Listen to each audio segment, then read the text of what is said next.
ओम नमः सदेभ्यः। ओम नमः सदेभ्यः। ओम नमः सदेभ्यः।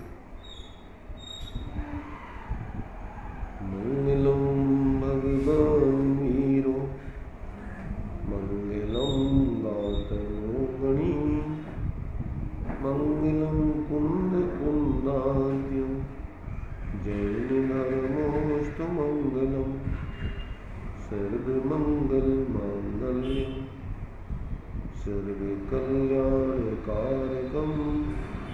प्रधानम सर्वधर्माणां जैनं जयतु शासनं जैनं जयतु शासनं।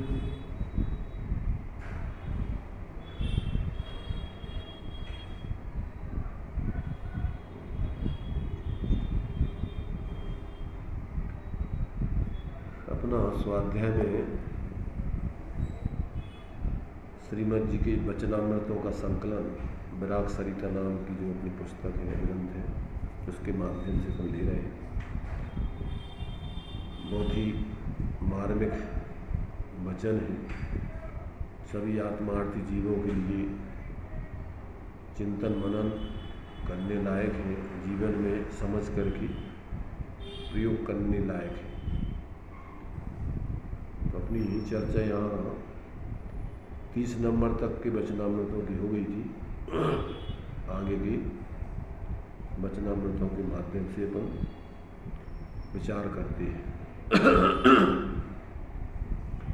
30 नंबर का वचनामृत कल जो अपन ने पढ़ा था, किसी भी जीव को अविनाशी देह की प्राप्ति हुई ऐसा देखा नहीं, जाना नहीं तथा संभवता भी नहीं, और मृत्यु का आना निश्चित है ऐसा प्रत्यक्ष निसंशय अनुभव है। ऐसा होने पर भी यह जीव यह बात बार बार भूल जाता है, ये महा आश्चर्य है।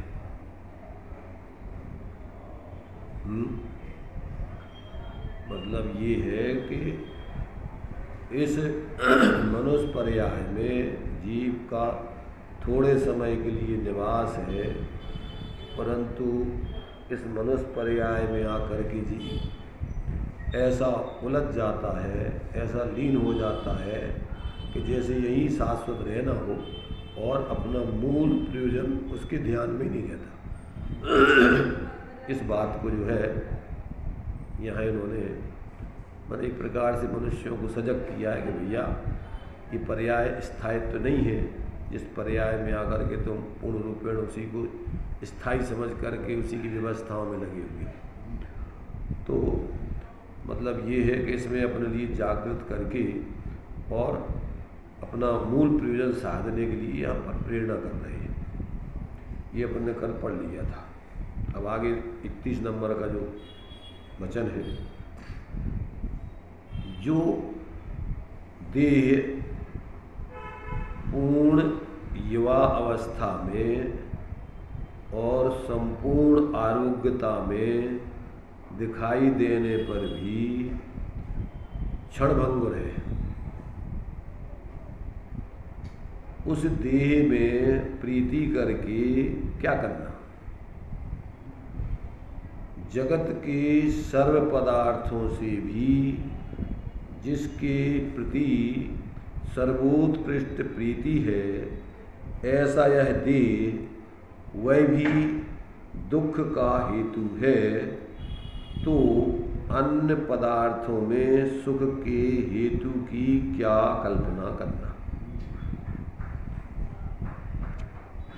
और सार फिर अंत में दिया है,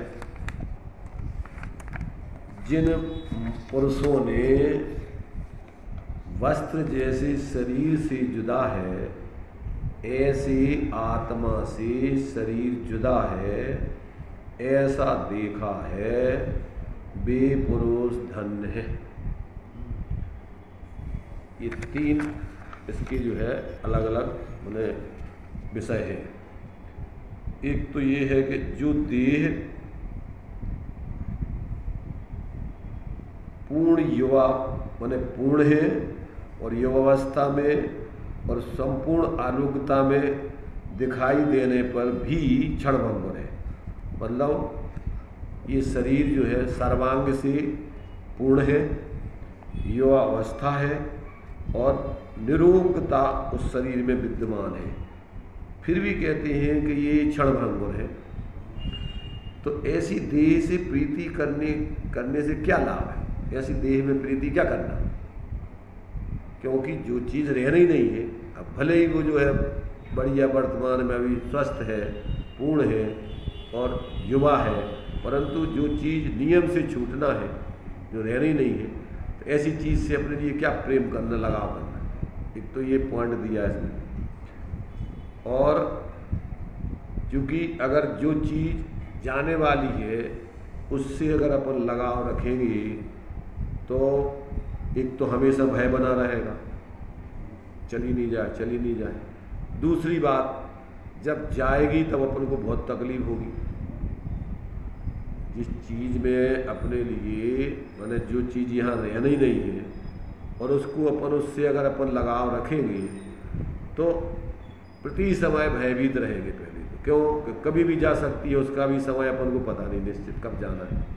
दूसरी बात, जाएगी नियम से, तो फिर जब उसमें लगाव कर लेंगे, आसक्ति कर लेंगे, तो जाते समय बहुत तकलीफ होगी। इसलिए वर्तमान में भी वो निरंतर दुख का कारण है और जिस समय जाएगी उस समय भी महा दुख का कारण बनेगी। एक बात। दूसरी बात, जगत के सर्व पदार्थों से भी जिसके प्रति सर्वोत्कृष्ट प्रीति है,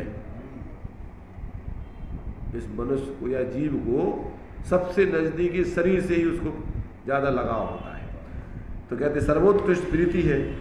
ऐसा यह देह वह भी दुख का हेतु है, तो अन्य पदार्थों में सुख के हेतु की क्या कल्पना करना।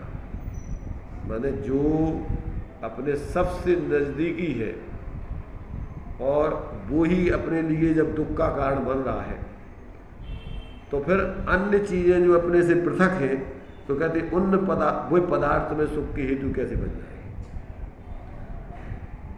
अब अपने लिए मूल में तो देखो, ये तो अपने लिए एक प्रकार से व्यावहारिक दृष्टि से कथन हुआ है।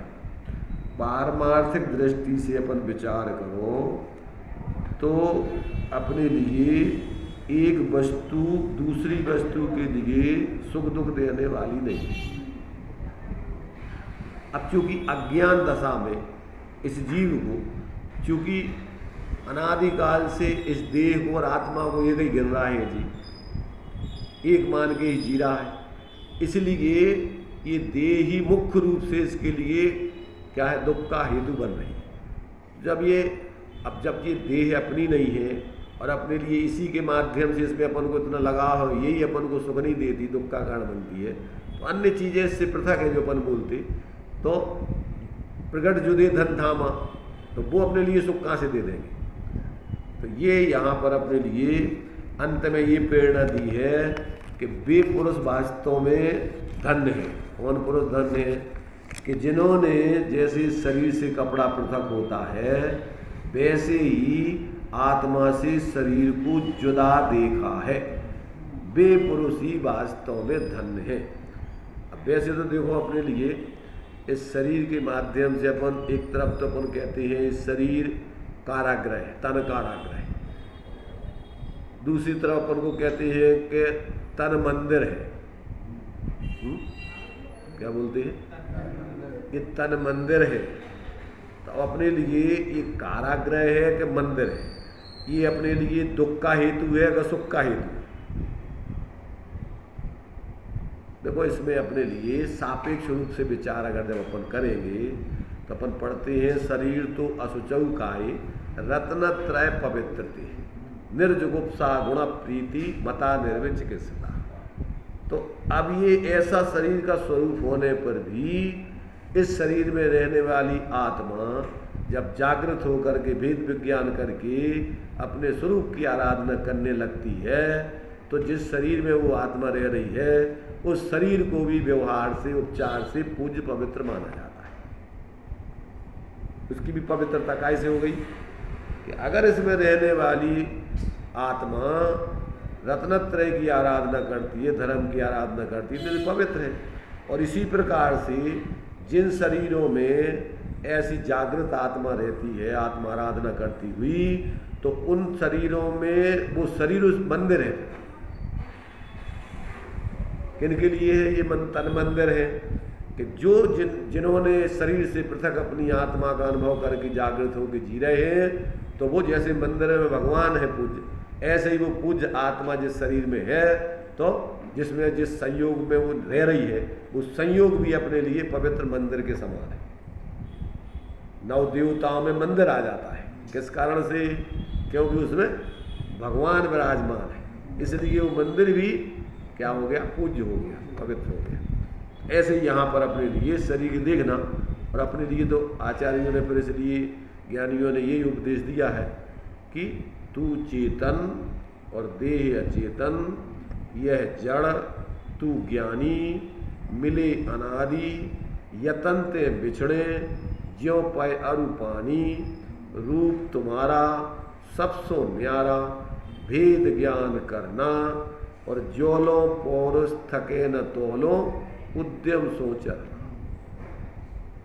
ये कार्य अपने लिए करने लायक है। इस मनुष्य पर्याय में आकर के सर्वोत्कृष्ट इस मनुष्य पर्याय का कार्य, इसमें भेद विज्ञान करके स्वरूप आराधना करने का कार्य ही वास्तव में करने लायक है। और जो जीव इस मनुष्य पर्याय में आकर के ये कार्य करते हैं, कहते हैं वे, उनका जीवन ही वास्तव में सफल है, वे ही महापुरुष हैं, वे ही व्यवहार से पूज्य हैं। तो ये अपने लिए यहाँ पर इस माने वाक्य में शरीर की तरफ से पहले तो उसकी असारता समझाई, अनित्यता समझाई, दुख रूपता, दुख का हेतुपना समझाया, और बाद में उससे भेद विज्ञान करा करके और उस शरीर से पृथक अपनी आत्मा की आराधना करने की प्रेरणा दी। तो फिर अपने लिए वो शरीर भी अपने लिए जो है क्या है? शरीर माध्यम खलु धर्म साधना। तो शरीर आपके लिए धर्म का हेतु बन जाएगा, इसलिए वो मनुष्य पर्याय में आपके लिए उसकी सार्थकता कहलाएगी। 31 नंबर का पॉइंट अपना इसमें हो गया। 32 नंबर का वचन है, हे मुमुक्षु, एक आत्मा को जानते ही समस्त लोकालोक को जानेगा, और सर्व को जानने का फल भी एक आत्म प्राप्ति है।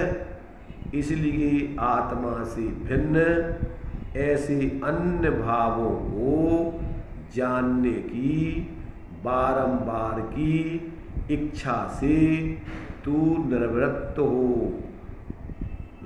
हो और एक निज स्वरूप में दृष्टि दे कि जिस दृष्टि से समस्त सृष्टि गेपने तुझे दिखेगी। तत्व स्वरूप ऐसे सत्शास्त्र में कहे हुए मार्ग का भी यह सत्य है, यह तत्व है, ऐसा तत्व ज्ञानियों ने कहा है। ये एक वचन है क्या? हे मुमुक्षुओ, तो पहले तो जिनको सुखी होने की कामना है, मुक्त मिक्षु इति मुमुक्षु, जो बंधनों से दुख से मुक्त होना चाहते हैं, ऐसे जी त्रिभुवन में जीवनन सुख चाहे दुख ते भय, ऐसे सभी जीव जो दुख से निर्वृत्त होकर के सुख प्राप्त करने की इच्छा रखते हैं, ऐसे जीवों के लिए संबोधन कर रहे हैं। क्या संबोधन है? एक आत्मा को जानते ही समस्त लोकालोक को जानेगा, और सर्व को जानने का फल भी एक आत्म प्राप्ति है।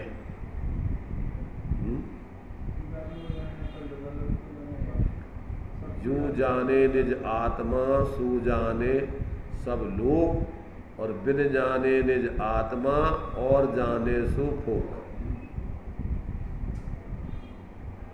तो यहाँ पर देखो अपन को जो 6 द्रव्यों का स्वरूप बताया जाता है, लोक का स्वरूप बताया जाता है, वो किस प्रयोजन से बताया जाता है? एक इनसे पृथक अपनी आत्मा है, उसको समझाने के लिए इस लोक के स्वरूप को बताया जाता है कि तुम इस लोक से पृथक हो। ये सारा लोक एक तरफ है और तुम्हारा स्वरूप एक तरफ है। तो इस लोक की जानकारी भी तुम्हारे लिए एक आत्मा को उससे पृथक बताने के लिए दी जाती है। उसका फल भी लोक को बताने का फल भी आत्मा को जनाना है। और जब आत्मा को जान लोगे तो जिस लोक को जानने की अगर तुम्हारे लिए इच्छा हो रही हो तो एक आत्मा को जान लेने से, उसी में लीन हो जाने से आपको ऐसा ज्ञान प्रकट होगा कि जिस ज्ञान में संपूर्ण लोकालोक एक साथ झलकेगा। तो अब तुम्हारे लिए अलग माने अगर उसको जानने की भी इच्छा है तो तुम इसको जानो, इसके जानने से वो सब सहज जानने में आ जाएगा। और उसको जानने की तरफ आकर्षित होते रहोगे और इसको भूले रहोगे तो ना इधर के रहोगे ना उधर के रहोगे, 2 ही दिन से जाओ। इसलिए कहते एक आत्मा को जानते ही समस्त लोकालोक को जानेगा और सर्व को जानने का फल भी एक आत्म प्राप्ति है। इसलिए आत्मा से भिन्न ऐसे अन्य भावों को जानने की जो बारंबार की इच्छा है, गे लुब्धता, उससे तू निर्वृत्त हो, उससे विराम ले। एक एक करके तू किस किस को जानेगा, क्या क्या जानेगा और उसमें क्या है जानने में। जहाँ वास्तव में तू अपने स्वरूप को जान लेगा तो सारा लोक तेरे लिए फिर एक माने एक प्रकार से सहज मात्र अपने से भिन्न ज्ञान का गेय रहेगा और उससे तुझे मिलता कुछ नहीं, उसमें तेरा कुछ नहीं। ऐसा अपने लिए यहाँ पर ये प्रेरणा दे रहे हैं कि जो गेय लुब्धता जीवों को होती, यहाँ क्या है, वहाँ क्या है, चलो वहाँ क्या है। एक उसमें धर्म का जो है एक श्लोक है, उसमें लोगों के लिए ज़्यादातर ऐसे ही लगता रहता है कि नहीं यार यहाँ मज़ा नहीं आ रहा, चलो और कहीं चले। तो उसमें श्लोक दिया है कि देखो भैया, अगर तुम यहाँ अगर तुम्हारे लिए कुछ नहीं लग रहा अच्छा तो वहाँ भी तुम्हें कुछ नहीं मिलेगा। तो वो कहता है कि हम और कहीं चले जाएंगे, फिर वहाँ नहीं मिलेगा तो और कहीं चले जाएंगे। तो कहते हैं जहाँ जाएगा वहाँ भी तुझे कुछ नहीं मिलेगा। उसमें दिया है यतो न किंचित तो पर तो न किंचित, यहाँ कुछ नहीं है तो वहाँ भी कुछ नहीं है। तो फिर कहता है वो कि हम और कहीं जाएंगे वहाँ। तो कहते यतो यामी ततो न किंचित, तो जहाँ जहाँ जाएगा वहाँ भी तुझे कुछ नहीं मिलेगा। तो कहते कहीं तो मिलेगा और कहीं तो मिलेगा, कहाँ मिलेगा तुम बताओ। अगर विचार करके देखो तो कहते विचार अन्य जगत न किंचित, अगर विचार करके देखो तो इस जगत में तुझे कहीं कुछ नहीं मिलेगा। तो फिर कहाँ मिलेगा? तो कहते स्वात्मा और बोधात अधिकम न किंचित, अपने आत्मबोध से अधिक तेरे लिए इस दुनिया में कहीं कुछ मिलने वाला नहीं। ज़्यादातर लोग भटकते फिरते यहाँ से वहाँ, वहाँ से वहाँ, वहाँ से वहाँ, वहाँ से वहाँ। अरे भाई कहीं कुछ नहीं तेरे लिए। तेरे लिए जो कुछ भी है तो जहाँ है वहीं है। अगर तेरे लिए ऐसा बोध हो जाए तो तेरी ये सब इधर उधर भटकने की जिज्ञासा खत्म। भाई तेरा सर्वस्व तेरे में है, तब तेरे में है तो तेरे लिए तेरा स्वरूप ढूंढने के लिए कहाँ जाना है। इसलिए जिसको तत्व निर्णय हो जाता है उस व्यक्ति को तो एक ही कार्य रह जाता है कि अब अपने को ही अपन को जानना, देखना, अनुभवना। और अगर अपने को जानना, देखना, अनुभव होता है तो फिर उसकी बाह्य इच्छाएं सब समन हो जाती है। फिर अभुदय प्रमाण अगर कदाचित यहाँ वहाँ वो जाता है पर उसको उसकी खुद की इच्छा से नहीं जाता है, उदय के कारण से कदाचित जाता भी है परंतु वहाँ उसको कोई आकर्षण नहीं करता। जहाँ जाता है मात्र अपने में ही रस लेते हुए जीता है। बाहर के पदार्थ तो ज्ञान की सामान्य रूप से जान करके मध्यस्थ रहता है, न उसमें अपनापन, न अच्छापन, न बुरापन। तो ये जो है जिस जीव को अभी तत्व निर्णय नहीं होता है तो फिर उसको रात दिन नई नई जिज्ञासाएँ होती हैं। अब वहाँ चलेंगे, अब वहाँ सुनेंगे, इसको सुनेंगे, उसको सुनेंगे। किसको सुनो तुम? जब तक तुमने अपनी नहीं सुनी तब तक तुम बाहर में कितनी सुनोगे, क्या क्या सुनोगे और क्या मिलेगा वहां से। इसलिए यहाँ पर अपने लिए ज्ञानी कहते हैं कि भैया तू इस प्रकार के अपने स्वरूप से एक आत्म प्राप्ति माने तेरे लिए जो है उसके अलावा और कोई, इसलिए आत्मा से भिन्न ऐसे अन्य भावों को जानने की बारंबार की इच्छा से तू निर्वृत्त हो। उस इच्छा को समन कर, शांत कर और एक निस्वरूप में ही दृष्टि दे कि जिस दृष्टि से समस्त सृष्टि तुझे ज्ञेयपने से सहज भाषित होगी, दिखाई देगी। और तत्व स्वरूप ऐसे सत्शास्त्रों में भी जिनमें तत्व का स्वरूप बताया गया है, ऐसे उन सत्शास्त्रों में भी उनमें कहे हुए मार्ग का भी यही एक तत्व है।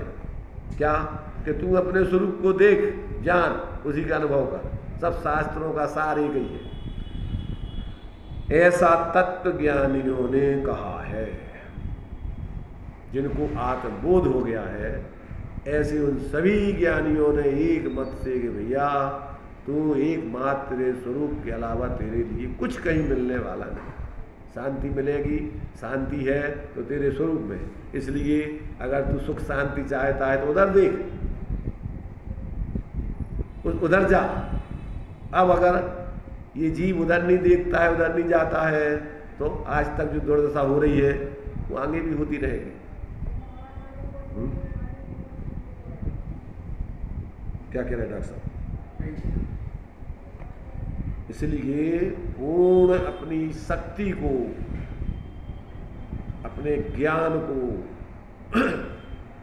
एकमात्र संपूर्ण इच्छाओं का समन करके बहिर्मुखता वाली एकमात्र पूर्ण अपनी सामर्थ्य को जागृत करके एकमात्र अपने स्वरूप की संरचना अनुभव करने में ही अपनी पूर्ण रूप से वृत्ति लगना चाहिए। अपने ज्ञान का पूर्ण रूपेण उपयोग वहीं होना चाहिए। अब वो नहीं होता है तो फिर ये लुब्धता में भटकते रहो, कसाएं करते रहो। जिंदगी अनंत तो हो गई पूरी, और इस भाव को जाने में कितनी देर लगेगी। आगे भी अगर ऐसे ही है तो अनंत काल तक करते रहो तो भी शांति की गंध नहीं आएगी। तो ये जो है अपने लिए 32 नंबर का जो है वचनामृत सभी सुखी सुखार्थी जीवों के लिए एक अपने स्वरूप को जानने की प्रेरणा दी गई है कि भैया एकमात्र अपने स्वरूप को जानो, देखो, अनुभव करो और बाकी सारी इच्छाओं का समन करके उसी में अपनी बुद्धि को लगाओ। और अगर एक बार पूर्ण प्राणपण से उसमें लगाओगे तो वो कार्य तुम्हारा क्षण में होता है। क्यों कि तुम्हारा स्वरूप और ज्ञान सुपर प्रकाशी है, तो ज्ञान अपने स्वरूप को जानने के स्वभाव वाला है। मूल में तो अपना स्वरूप ही जानने में आ रहा है, पर भ्रम से उसके लिए ऐसा लग रहा है कि जैसे पर अपने जानने में आ रहे हैं, सुख दुख आदि ज्ञान में आ रहे हैं। जबकि ज्ञान में एकमात्र आत्मा ही निरंतर व्याप्ता है, पर लक्ष्य उसका उस पर नहीं है। इसलिए व्याप्ता होने पर भी उसके अनुभव में आज तक नहीं आया। भ्रम है, अकेला भ्रम। जैसे व्यक्ति को स्वप्न में भ्रम हो जाता है, क्या है तो कोई और स्वप्न में कल्पना करके मान लेता है कि हम कुछ और हो गए, क्या पैसे वाला, और मान लिया कि हम दरिद्री हो गए, भिखारी हो गए, भीख मांगते फिर रहे, और रात को तो रात पूरी परेशान रहता है, जबकि वो उसका पूरा काल्पनिक दुख है। तो ऐसे ये पूरी की पूरी आत्मा है तो अंदर में सुख का भंडार, शांति का भंडार है, तो ज्ञान का भंडार, पर रात दिन भिखारी बना हुआ है, इधर उधर सुख की भीख मांगता रहता है।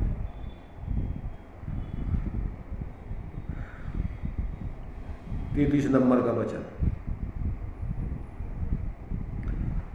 समस्त विश्व अधिकतर तो पर कथा तथा परवृत्ति में बहा जा रहा है, उसमें रहकर स्थिरता कहाँ से प्राप्त हुए। क्या कहा सुख, क्या कहा?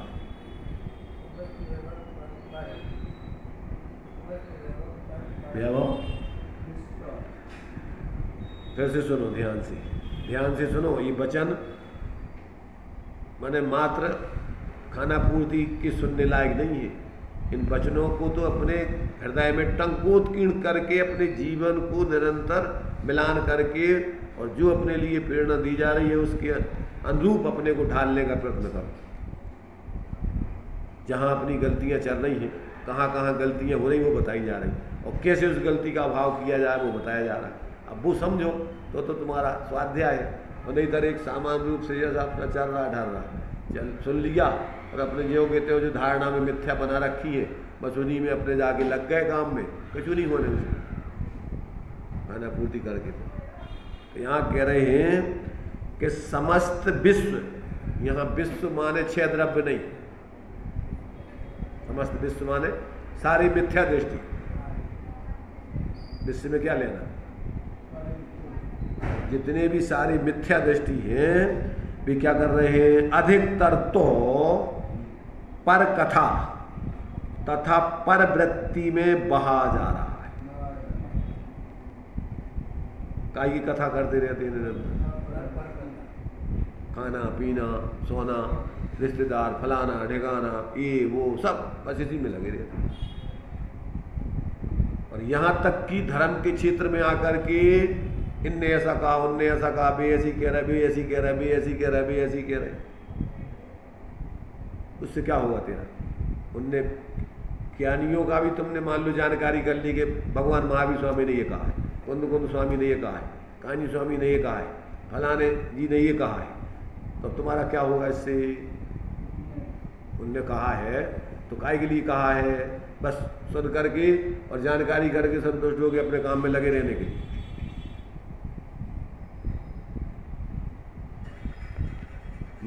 काय के लिए कहा? उनने क्यों कहा है? महावीर स्वामी ने जो कहा है वो क्यों कहा है? कुंद स्वामी ने कहा है तो क्यों कहा है? अन्य आचार्यों ने ज्ञानियों ने कहा है तो क्यों कहा है?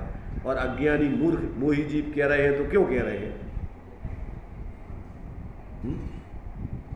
काय के लिए कह रहे हैं? स्वरूप नहीं समझ पा रहे इसलिए बोल रहे हैं। वस्तु स्वरूप नहीं समझ पा रहे इसलिए ऐसा बोल रहे हैं। कौन? वस्तु स्वरूप जो है पूरी भगवान महावीर ने कहा वही बात पूछना चाहिए। नहीं तो समझ नहीं पा रहा इसलिए कहा है कि जितने ज्ञानी हुए हैं उनने जो कहा है, अगर जो जीव समझने लगा है तब तो अपनी समझ का पोषण करेगा उससे कि जो हम समझ रहे हैं हमने समझा है वो भगवान महावीर स्वामी ने वास्तव में ये ऐसा कहा है। और वो आचार्य कुंद या परंपरा से आचार्यों ने वो क्यों कि उनने सबने जी करके अनुभव तो सब ज्ञानियों का एक ही होता है, एक जैसा ही होता है। तो वो अपने साधना की पुष्टि के लिए अथवा इनने इसलिए कहा है कि आज तक हमारी वृत्ति बाहर की मोह ममता में संयोग भोगों में लगी हुई है। सुत परिचिदान भूदा सब बस भी काम भोग बंद का ये शुभ लंबू नवरी न सुलहो व्यातस। आज तक हमने इस बात के बारे में विचार ही नहीं किया, अपने उस एकत्र व्यक्त स्वरूप के बारे में उसका अनुभव नहीं किया, परिचय नहीं किया, परिचय करने वालों की संगति नहीं की। क्या नहीं की? संगति नहीं की। संग कर लेना अलग चीज है और संगति अलग चीज है। संग मानो तो परी गया, मोह कर लिया उनसे, जी हमारे कान्ही स्वामी हमारे, महावीर स्वामी हमारे, आदिनाथ हमारे, तब भी तुम्हारा मोह हो गया उससे। तुम्हारे कैसे हो गए बताओ? एक द्रव्य दूसरे द्रव्य का कैसे हो जाएगा? अगर तुमने उनकी बात को समझा और समझ करके आत्मसात किया तो जिनके निमित्त से हुआ है तो व्यवहार से पर भैया इनने जो कहा है इसलिए ये हम इनको इनके बताए सिद्धांत को मानते इसलिए ये हमारे हैं, जो सही नहीं बताते वो हमारे नहीं है व्यवहार में। तो अपन को यदि वो प्रयोजन साधे तब तो वो ठीक है, और प्रयोजन नहीं साधे और मोह कर ले वे सांप्रदायिक बुद्धि से और अपन सिर्फ उनसे उनके प्रति उनको लक्ष्य कर करके मोह करते रहे और अपना प्रयोजन साधे नहीं उनने जो कहा है, तो क्या होगा उससे? एक और मोह का विकल्प का कारण वो बन जाएगा, झगड़े का कारण बन जाएगा। व्यक्ति में मोह करने से दूसरे व्यक्तियों के प्रति अपन को द्वेष होने लगता है, नहीं हमारा भी तो हमारा भी नहीं है। तो ये जो है यहाँ सच्चे देव साहस गुरु का भी संग नहीं करना है, संगति करना है। उनने जिस प्रकार की गति करके अपने जीवन को प्रवृत्ति करके अपने जीवन को पवित्र बनाया, उन जैसी गति करके और फिर अपन सच्चे अर्थों में क्या है उनका अनुसरण करें, उनके पद चिन्हों पर चले, तो व्यवहार में अपन उनकी भगत कहलाएंगे। तो यहाँ कह रहे समस्त विश्व अधिकतर तो पर कथा तथा पर वृत्ति में बहा जा रहा है। तो पर कथा और पर वृत्ति, इन दोनों में क्या अंतर है?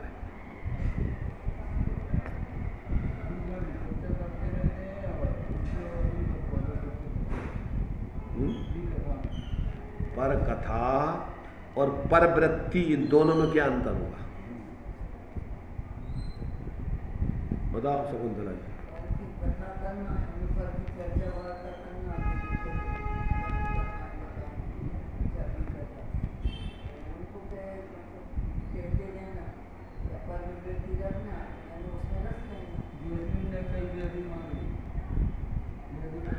अरे भाई देखो,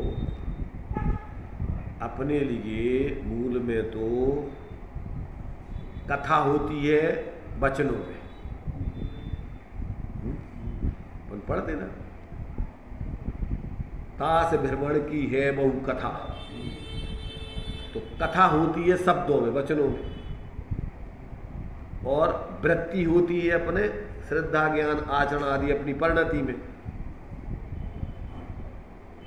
तो वचनात्मक रूप में बोल करके उसमें अपने उपयोग को लगाए रखना और परिणमन करते हुए पर की तरफ शरीर में मूर्छित होकर जीना, संयोगों में मूर्छित होकर जीना, भोगों में मूर्छित होकर जीना, उसमें सुख बुद्धि रख करके प्रवृत्ति करना, ये वृत्ति है तुम्हारी।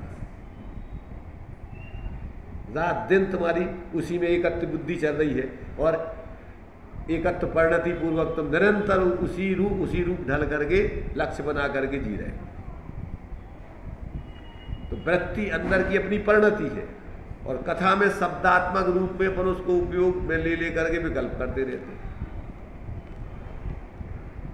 तो ये जो है मैंने दोनों का भाव लगभग वही है, चाहे आप शब्दों में बोल करके उसमें जुड़े रहो और चाहे अंदर में ही उसमें तुम एकत्व मत करके परिणति में परिणमन करते रहो। तो ये कहते अधिकतर समस्त विश्व अधिकतर तो पर कथा तथा पर वृत्ति में बहा जा रहा है, उसमें रहकर, किसमें? पर कथा और पर वृत्ति में रहकर अपने स्वरूप की स्थिरता कहाँ से प्राप्त हो अथवा आत्मा में शांति कहाँ से प्राप्त हो? उसमें तो निरंतर राग द्वेष आकुलता होती रहेगी। फिर आगे थोड़ा और लिखा है, ऐसे मनुष्य पने का एक समय भी परवृत्ति में जाने देना योग्य नहीं है और कुछ भी वैसा हुआ करता है उसका उपाय कुछ विशेष रूप से गवेषणा करने योग्य है। क्या कहा कि पहले तो इस मनुष्य पने में एक समय भी परवृत्ति में जाने देना योग्य नहीं। ये वो चरित्र दंसन नानेक्षितो तमी ससमयम, तो अपने स्वरूप के अवलंबन पूर्वक जीना ही अपने लिए जीवन की सार्थकता है। परवृत्ति में जीना कहते एक समय भी मनुष्य पर्याय में अपने लिए योग्य नहीं है ऐसा जीना। अब यदि ऐसा होने पर भी, ऐसा अगर होता है तो कहते हैं और कुछ भी वैसा हुआ करता है, अर्थात परवृत्ति में ही अपना जीवन चल रहा है, तो उसका उपाय क्या है? अब उससे कैसे हटेंगे? उसका विशेष रूप से उसका गवेषणा करने योग्य है, माने गहरी खोज करके और अपने उस परवृत्ति को तोड़ने लायक है। अकेली मात्र ऐसा सुन करके और जानकारी करके संतुष्ट होने लायक नहीं है। उसकी गंभीरता से गवेषणा करो, खोज करो, निर्णय करो कि हमारी जो है, पर कहते हैं पता नहीं, एक अम्मा जी थी रानीपुर में, थोड़ी भोली थी, सरल थी, तो उनके यहाँ जब हम आहार करने जाते थे जब भी, तो वे कहती थी हमारा दिन भर पता नहीं हम कहाँ सोचते थे, काय में बहुत टाइम निकल जाता। हमें जो ही नहीं पता कि हमारा टाइम 24 काय में निकल जाते का सोचते थे।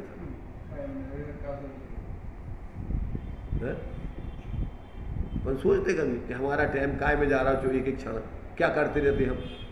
शांति से गंभीरता से बैठ के विचार करो कि अपन अपना 24 घंटे का टाइम अपन काय में निरंतर अपना उपयोग लगा करके कैसे क्या सोच करके रात दिन लगे कहाँ अपना जीवन अपना जा रहा है, एक एक समय करके। जब तक अपन ऐसा गहराई से विचार नहीं करेंगे तब तक अपन समय का सदुपयोग कर ही नहीं सकते। तो ये जो है यहाँ अपने लिए ये बता रहा है कि भैया इसका अगर ऐसा हो रहा है तो उसको तुम सामान्य रूप से नहीं, उसका उपाय कुछ विशेष रूप से गवेषणा करने योग्य, गहराई से उसका जो है खोज करके और अपनी इस वृत्ति को तोड़ने लायक है। के वो अच्छा अपन सामान्य रूप से विचार करो कि भैया पर वृत्ति और पर कथा में अपन लगे रहे थे, तो चलो उसका कारण बताओ शकुंतला ही बताओ।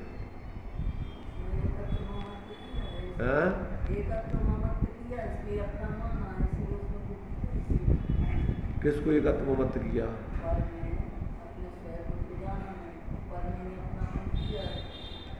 नहीं, क्यों किया पर में अपनापन?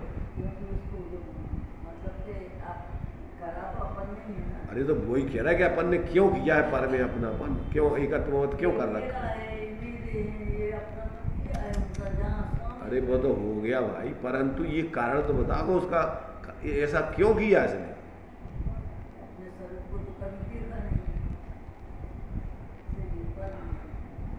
माता जी को क्या पता अब यही बताया कि तुम भाई विचार करो कि तुम का सोचते, तुम सोचो कि हमें पता ही नहीं पड़ा कि हम का सोचते दिन भर, कैसे हम समझने लगे। बोली थी थोड़ी सरल थी, तो बस याद है कि हमें जो ही नहीं पता पड़ा कि हमारा टाइम काय में चला जाता है 24 घंटा को। मतलब ये है कि देखो आज तक अपन ने पहली चीज तो सत्संग नहीं किया। जीव तो अनादिकाल से मूढ़ है ही मिथ्या दृष्टि, इसलिए श्रीमद जी का वाक्य है मुख्य रूप से सत्संग ही सर्व सुखों का मूल है। जब तक आपको सच्चे देव सास गुरु या ज्ञानियों का संग नहीं होगा तब तक आपकी सोच वृत्ति बदल नहीं सकती। वो मिले और वे तुम्हारे लिए जब बताएं कि भैया तुम्हारा स्वरूप तो ये है और तुम क्या कर रहे हो, तो इसलिए अपन को जो समय सारणी में 4 हेतु दिए ना, सबसे पहले आगम का सेवन, युक्ति का अवलंबन, पर गुरुओं का उपदेश और फिर स्वानुभव। तो ये क्रम से आपको पहले तो माने भगवान जिनेंद्र के शासन में आकर और उनका उपदेश जिनवाणी का आपको जब तक श्रवण नहीं होगा तब तक आपको सत्य असत स्वपर हे उपादेय का निर्णय नहीं होगा। कौन बताएगा? अब यहाँ करके भी और अपन ने अगर औपचारिकता में रूढ़ी में अपन ने जो कछु अपन ने जैन कुल में पैदा हो गए, जो लोग अन्य मत से आते हैं वे तो गवेषणा करके आते हैं, परंतु जो यहीं पैदा हो जाते हैं स्कूल में वे अपन तो जिया नहीं है। अपना तो काम है जन्म को भैया अपने भगवान आए, अपन को मंदिर जाने चाहिए, अपन को जो जिस मत में जो चल रहा हो, मान लो जिसमें शांति में तुम्हारे शांति धारा चल रही, पूजा पाठ चल रहा हो तो पूजा पाठ करने चाहिए, सब लोग यही करता है। अब जिसमें स्वाध्याय की परंपरा है तो रूढ़ी से स्वाध्याय कर लो, उनमें अपन विचार नहीं करें कि भैया ही में अपन जो पढ़ रहे हैं वो काय के लाने पढ़ रहे हैं, का कह रही है कछु को अपन विचार कर रहे हैं। विचार नहीं करें, एक ग्रंथ होगा अब दूसरों को विस्तार लो, अब की बार कर्णानुयोग को विस्तार लो, अब की बार चरणानुयोग को विस्तार लो, और आपकी प्रथमानुयोग को विस्तार लो, अथवा जिनकी जो रुचि के नहीं अब द्रव्यानुयोग के विस्तार होगा। अरे तो कौन ग्रंथ विस्तार लो? अगर तुम उसमें विचार नहीं करोगे, निर्णय नहीं करोगे, तो जो भी रूढ़ी से क्रिया है, जैसी वो दूसरे लोग क्रिया कर रहे हैं ऐसी जग क्रिया है तुम्हारी स्वाध्याय की। अथवा अब मान लीजिए विधानों का चल रहा है बहुत माहौल, हर समय लहर होती है हर चीज़ की, ये पहले ये सबरे ग्रंथों के विधान नहीं थे कोई, अब विधान के माध्यम से अब जो है अपना एक आयोजन कर लेते हैं और वो निपटा दो ग्रंथ और सुहा कर दई, अब वो का पढ़ो का नहीं पढ़ो जो कछु नहीं है। तो जो भी परंपरा अपन रूढ़ी है अगर उसमें से अपन विचार नहीं करें, अन्य चीज़ों से अच्छी है। क्यों? कि इसे सोचने के लिए अवसर है, कभी भी आप जागृत होकर के यहाँ समझ सकते हो। परंतु यदि आपने परंपरा जैसे चालू कर दी और उसमें विचार कुछ नहीं है, तो ऐसी परंपराएं चलती रहती धर्म के नाम। अरे तो वही कह रहा है कि विचार नहीं आते हैं तो उससे कोई लाभ नहीं है। अब लाभ इतना है कि जब भी चेतोगे तो यहीं से चेतोगे, और दूसरा उपाय स्थान नहीं है कोई चेतने का। इसलिए माने एक प्रकार से अगर अभी नहीं भी चेत रहे तो भी कहते कि भैया करते रहो। क्यों कि कभी तो आपको हो सकता है विचार चालू हो जाए। अबे आपके विचार नहीं हो रहे, कभी क्या अपन इतने दिन से पढ़ रहे, काय के लाने पढ़ रहे, अरे ये क्या कह रहे, कभी भी जागृत हो सकते हो। इसलिए अन्य और कार्यों से तो ये अपन को श्रेष्ठ है, परंतु अकेले मात्र पढ़ते रहने से तो 11 अंगों पूर्व तक का अपन धारणा में भर लो। तो अभी अगर भेद विज्ञान नहीं करो तो जैसे मुनिवेद धारण करके अनंत बार साधु बन गया, ऐसे 11 अंगों पूर्व तक का भी अनंत बार पढ़ लिया हो क्षय धारणा में, पंच परावर्तन में अपन निकाली का। इसलिए ये देखो, ये धर्म रूढ़ी का नहीं है, परंपरा निभाने का नहीं है, ये तो समझ करके वैज्ञानिक तरीके से जीने का है, वेद विज्ञान करके जीने का काम है इसमें। तो इसमें देखो ये जो है, तो इस प्रकार से कहते हैं कि समस्त विश्व अधिकतर तो पर कथा तथा परवृत्ति में बहा जा रहा है, उसमें रहकर स्थिरता कहाँ से प्राप्त हो। माने इस परवृत्ति और पर कथा ही में लगे रहो तो तुम्हें कहाँ से शांति मिलेगी, कहाँ से तुम स्वरूप स्थिरता करोगे। एक बात, ऐसे मनुष्य बने का एक समय भी परवृत्ति में जाने देना योग्य नहीं है, और कुछ भी वैसा हुआ करता है अगर, तो उसका उपाय कुछ विशेष रूप से गवेषणा करने योग्य है। माने उसकी खोज करनी चाहिए कि ऐसी अपनी वृत्ति और पर कथा में अपन लगे रहते हैं तो उसका कारण क्या है। उसका कारण ये है कि आज तक क्या हमने भगवान जिनेंद्र की वाणी को या सत्संग करके हमने सुना नहीं कि अपना ये समय इसके लिए नहीं है। समय सार जी की चौथी गाथा में सबसे पहले यही दिया ना, तीसरी गाथा है, सुत परिचिदान भूता सब्बस भी काम भोग बंद कहा ए शुभलम्बुडवरी जी। सारी दुनिया बस इसी में लगी, काम भोग बंधन की कथा में लगी रहती। आचार्य इसलिए उनने प्रतिज्ञा करी कि हम तुम्हारे लिए ये नहीं सुनाएंगे जिसको तुमने आज तक सुना नहीं, परिचय किया नहीं, अनुभव हुआ नहीं, हम तो तुम्हें उस एकत्र तत्व को समझाएंगे।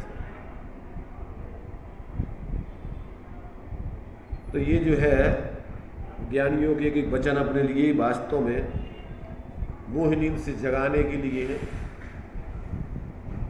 अपनी मूर्ता को तोड़ाने के लिए है। और यदि अपन जागृत होकर के अगर उसको सुनते हैं तो नियम से अपनी मूर्ता टूटती है, अपनी मोह नींद क्षीण होती है, और ज्ञान जागृत होकर के अपन फिर वास्तव में अपने उस अलौकिक अपने आत्मिक आनंद को अनुभव करते हुए जीते हैं। और वही वास्तव में सारे शास्त्रों का, ग्रंथों का प्रयोजन है, और कोई प्रयोजन नहीं। देखिए एक बात, ये 34 नंबर का वचन है, अनंत बार देह के अर्थ आत्मा को गलाया। क्या किया? अनंत बार देह के अर्थ आत्मा को गलाया। आत्मा को गलाया अर्थात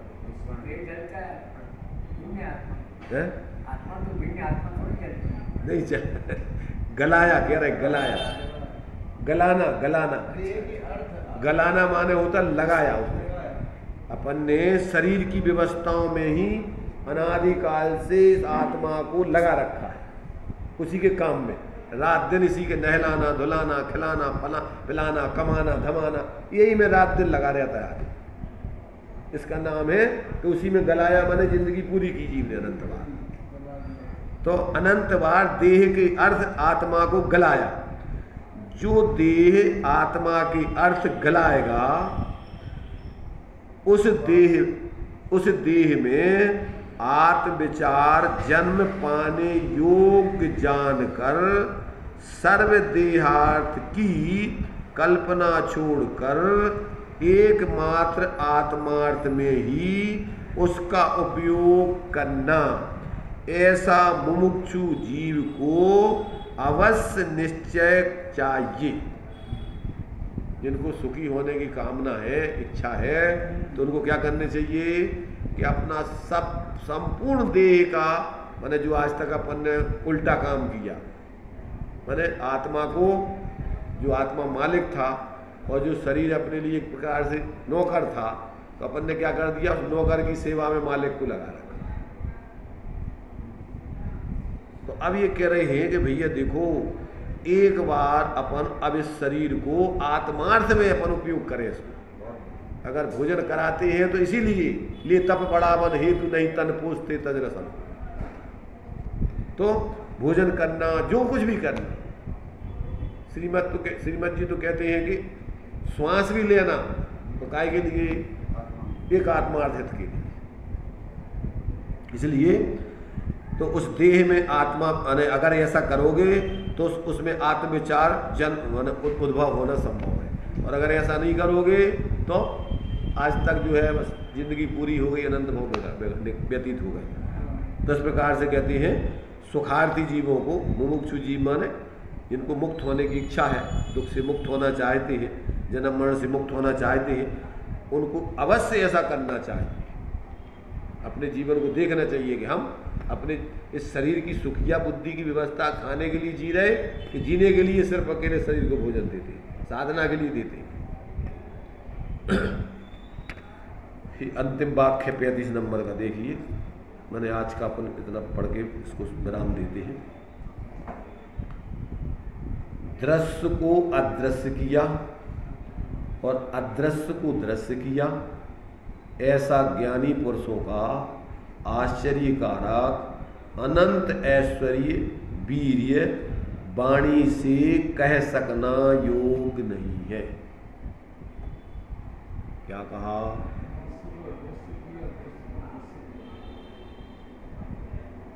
दृश्य को अदृश्य किया, ओझल किया, और अदृश्य को दृश्य किया, अर्थात उसको अपनी नजरों में, अपनी दृष्टि में, अपने ज्ञान में लाए।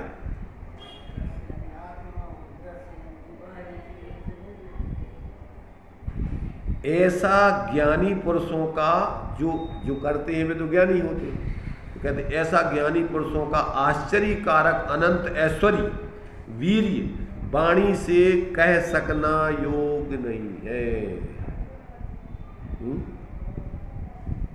देछता जेनी दशा बरते देहाती, ते ज्ञानी ना चरण में बंधन हो अग्नि।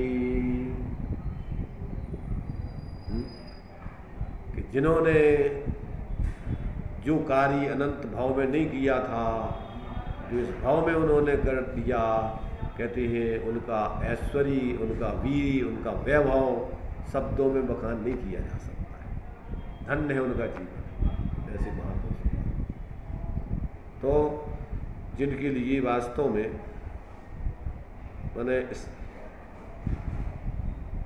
अपने आत्मा का हित साधना है, उनके लिए तो फिर नींद नहीं आती है, उनके लिए तो चैन नहीं पड़ती। तुम्हारे से धर्मदास जी छुल्लक जी ने अपना आत्मकथा में लिखा है कि किन्हीं ज्ञानियों ने उनसे कहा कि अंधा अंधा देखने वाले को नहीं देखता, इधर उधर भटकता फिर रहा है, तो जैसे कुत्ते के सिर में कीड़े पड़ जाते हैं, ऐसे ही हमारे लिए तो तिल मिला गया, और फिर तो हमारे लिए चैन नहीं कि क्या कह रहे हैं, क्या कह रहे हैं। और आखिरकार कहती है कि जब तक उस देखने वाले को नहीं देखा, जब तक अदृश्य को दृश्य नहीं किया, तब तक हमारे लिए क्या है, चैन, शांति नहीं मिली।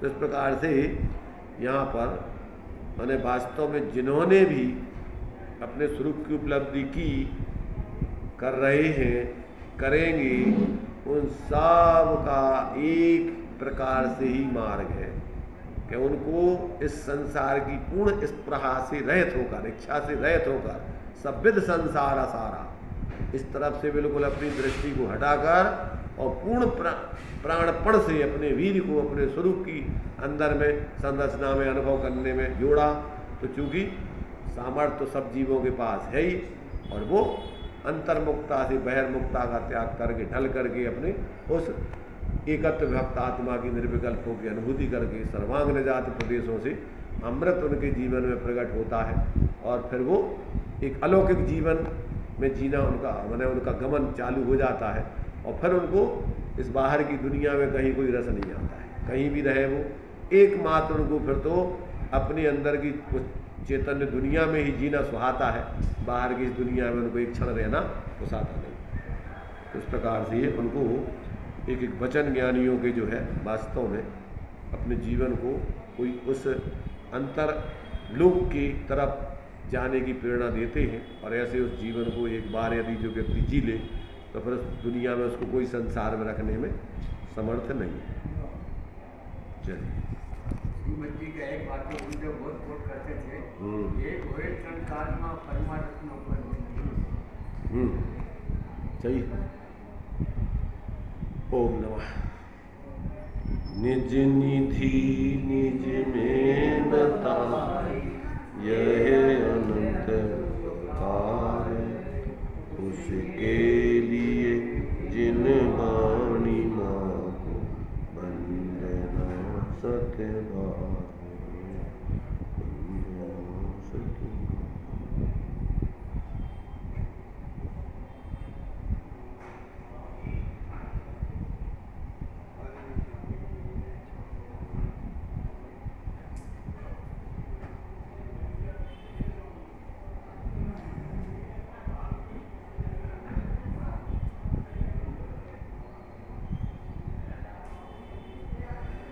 द्वादशांगी माता की पंच